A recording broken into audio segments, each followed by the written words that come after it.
Non branded PC used parts को इस्तेमाल करते हुए, ठीक है। यूज पार्ट का मतलब है कि मिसाल के तौर पे हम मार्केट में जाते हैं, वहाँ से मदरबोर्ड, पुराना सेकेंड हैंड मदरबोर्ड ख़रीद लिया हमने Core2Duo का, ठीक है।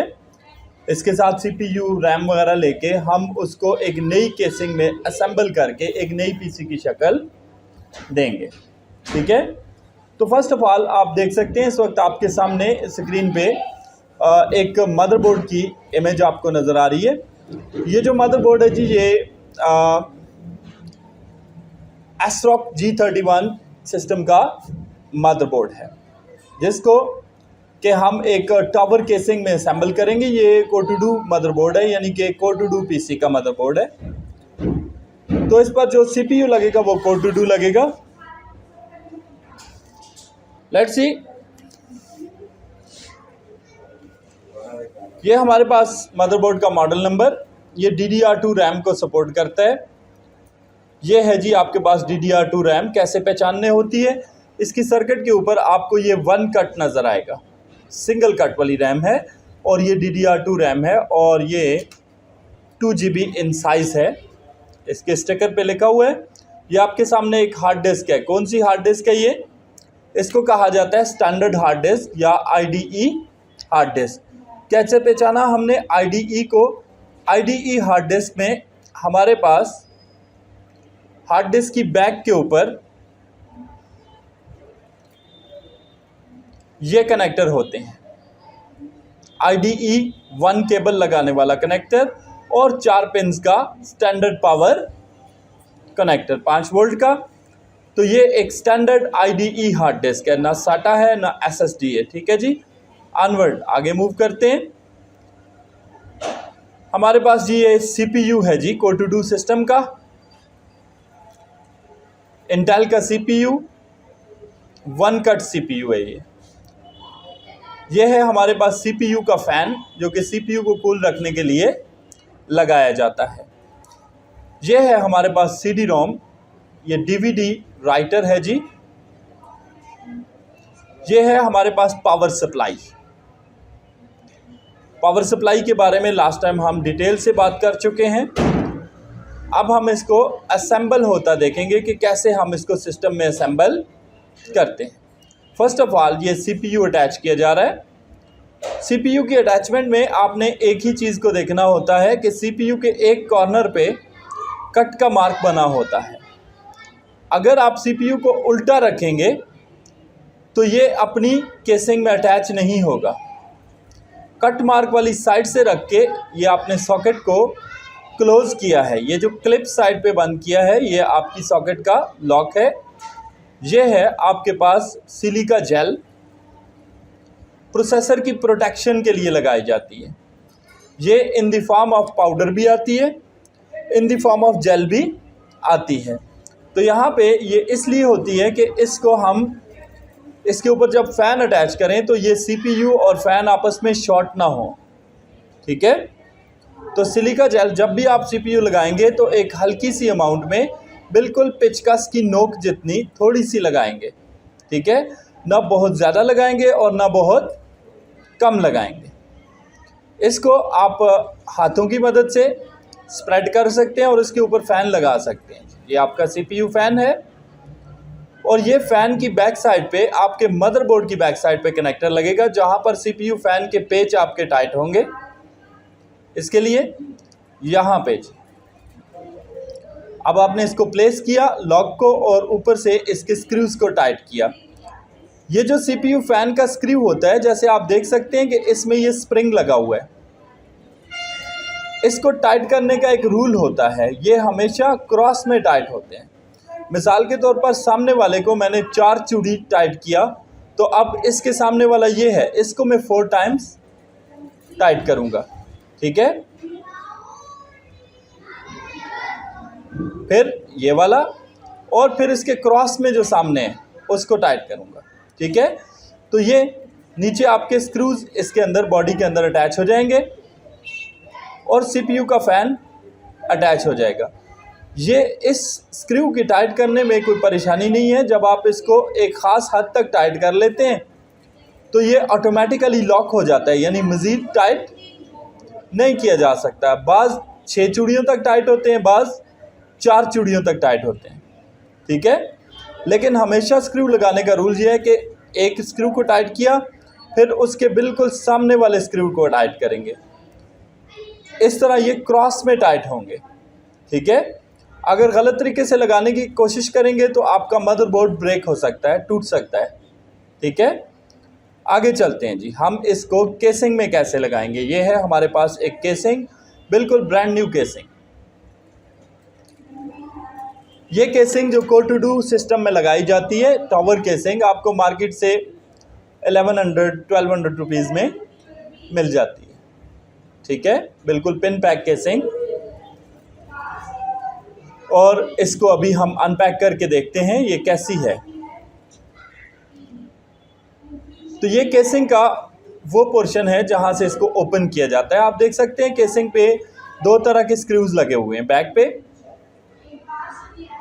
एक जो स्क्रू हमारे पास टाइट करने वाले स्क्रूज हैं और एक ये स्क्रूज हैं। ये स्क्रू हाथ से खोला जा सकता है, जबकि इसकी दूसरी साइड पे जो ये स्क्रू लगा हुआ है ये स्क्रू ड्राइवर से ओपन होता है। तो जो स्क्रू ड्राइवर से ओपन होता है उस साइड से केसिंग ओपन नहीं होती। जिसे हाथ से खोला जा सकता है उस साइड से केसिंग को ओपन किया जाता है, ठीक है। Let's see. अब ये केसिंग बिल्कुल खाली है और हमने क्या किया जी, स्क्रूज को हाथ की मदद से ओपन करके अब हम इस लिड को उठा लेंगे। तो अंदर से आप देख सकते हैं बिल्कुल खाली केसिंग, इसमें कुछ भी नहीं है, सिर्फ ये वायर्स आई हुई हैं कुछ थोड़ी सी। ये वायर्स क्या है, जो आपके फ्रंट पैनल की केबल्स होती हैं, ये वो है, ठीक है। आप देख सकते हैं ये फ्रंट पैनल की केबल्स का कनेक्शन है, ये फ्रंट पैनल की ऑडियो और यूएसबी का कनेक्शन है। इसके अलावा केसिंग के अंदर ये स्क्रूज आते हैं। ये वो तमाम स्क्रूज हैं जो आपकी तमाम डिवाइसेस के साथ अटैच होंगे। फर्स्ट ऑफ ऑल मदरबोर्ड के साथ, फिर आपकी पावर सप्लाई के साथ और दूसरी डिवाइसेस के साथ। अब यहाँ पे आप देख सकते हैं मदरबोर्ड को केसिंग में रखा जा रहा है। ये है आपकी पावर सप्लाई। पावर सप्लाई को पावर सप्लाई की केव के फ्रंट में रखा गया अंदर से, और इसको जो स्क्रू लगेगा वो बाहर से लगेगा।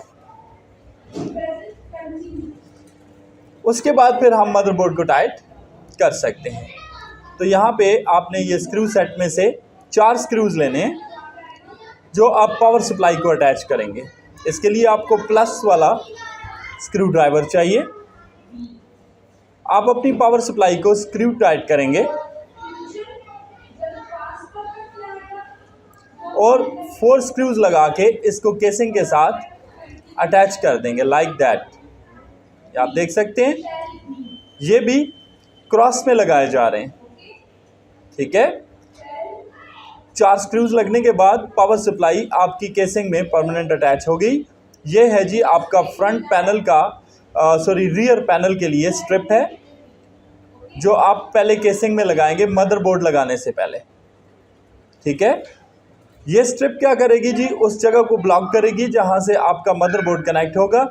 सिर्फ एक्सटर्नल कनेक्टर्स यानी रियर पैनल आपको नज़र आएगा, बाकी कोई भी चीज़ नज़र नहीं आएगी। अब आप इसको प्रॉपर प्लेस करेंगे तो ये रियर पैनल के जो कनेक्टर्स हैं वो बाहर सामने नज़र आना शुरू हो जाएंगे। आप देख सकते हैं ये कनेक्टर्स आपको बाहर नज़र आ रहे हैं, बैक साइड पे जो कनेक्टर हमारी केसिंग के होते हैं। अब हम मदरबोर्ड को स्क्रू करेंगे। मदरबोर्ड पे स्क्रू करने का आपका रूल है कि इस पे जो स्क्रू प्लेस होगी उसके नीचे बाकायदा एक स्टैंड ऑफ लगा हुआ होता है, ब्रॉस का बना हुआ। उस स्टैंड ऑफ के ऊपर ही स्क्रू लगेगा। तकरीबन आपके मदरबोर्ड पे 6 स्क्रूज अटैच होते हैं। स्क्रूज के अटैचमेंट के बाद ये है हार्ड डिस्क। हार्ड डिस्क को आपने, ये हार्ड डिस्क की केव है फ्रंट पे, यहाँ पे रखना है और 2 स्क्रूज लेफ़्ट से लगते हैं और 2 स्क्रूज राइट से लगते हैं। ये इसको इसकी केव में रखा गया और ये एक स्क्रू टाइट किया गया। और ये इसका दूसरा स्क्रू टाइट कर दिया गया। यहाँ पे ये आपकी रैम। ओके जी, आपने रैम को उसकी स्लॉट में लगाया। अब सीडी रोम को लगाने की बारी। सीडी रोम को केसिंग के जैसे आपने हार्ड डिस्क को अटैच किया, तो हार्ड डिस्क को अटैच करते हुए आपने केसिंग के इनसाइड से हार्ड डिस्क लगाई है, ठीक है, अंदर से। जबकि सीडी रोम को लगाते हुए आप केसिंग के बाहर से लगाते हैं। उसके लिए ये स्ट्रिप लगा हुआ है। पहले आप इस स्ट्रिप को अपने केसिंग में से अनप्लग करेंगे। अनप्लग करने के लिए पहले इसको केसिंग के अंदर से अनलॉक किया जाता है और फिर बाहर से स्क्रू ड्राइवर की मदद से अलग कर दिया जाता है। लेट्स सी, ये स्क्रू ड्राइवर इसको हटा रहा है और आपकी केव खाली हो गई है, ठीक है। केव खाली करने के बाद सीडी रोम को लगाने का रूल वही है कि आप इसकी केव में लगा के इसमें 2 स्क्रूज लेफ़्ट से लगाएंगे और 2 स्क्रूज राइट से लगाएंगे। ये सीडी रोम आपकी केसिंग में अटैच हो जाएगा लाइक दैट। ये आप देख सकते हैं इस वक्त ये अपनी केव में प्रॉपर जा चुका है और आप इसको 2 स्क्रूज लगा के टाइट कर सकते हैं।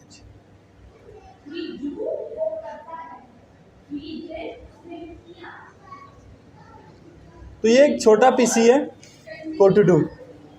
इसमें कोई इतना ज़्यादा आपका आर्टिकल्स, कोई इतनी ज़्यादा हार्डवेयर नहीं होती, ठीक है।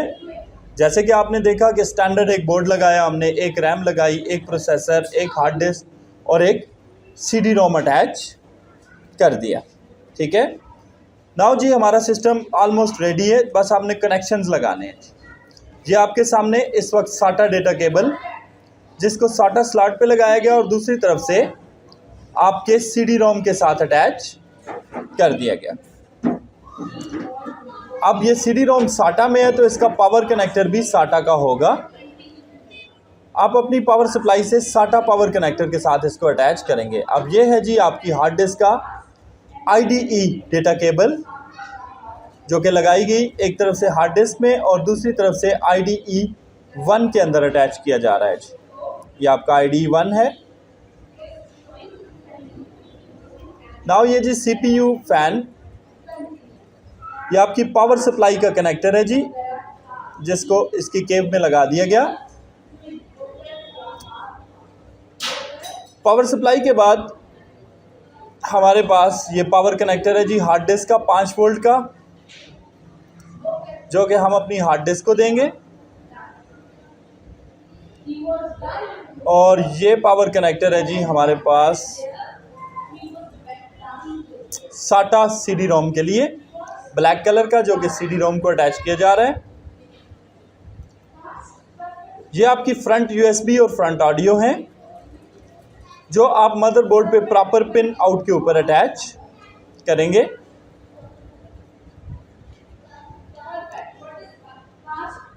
और ये 9 पिन्स के कनेक्टर हैं दोनों, जैसे कि हमने प्रीवियस क्लास में डिस्कस भी किया। अब हमारे पास लास्ट केबल्स रह चुकी हैं, जो कि फ्रंट के power switch, restart switch, power LED, restart की लाइट, इसके लिए हैं। तो इनके पिन आउट्स को मदरबोर्ड पे फाइंड करेंगे कि किस जगह पर हैं ये पिन आउट्स। जैसे आप देख रहे हैं कि ये इस वक्त साटा स्लॉट्स के बिल्कुल बैक पे थे, जहाँ पे मैंने इन्हें अटैच किया। अटैचमेंट मुकम्मल होने के बाद हमारा PC मुकम्मल तौर पे तैयार है। अब जस्ट हम इसको पावर केबल और VGA केबल कनेक्ट करके ऑन करेंगे तो ये सिस्टम हमें डिस्प्ले दे देगा।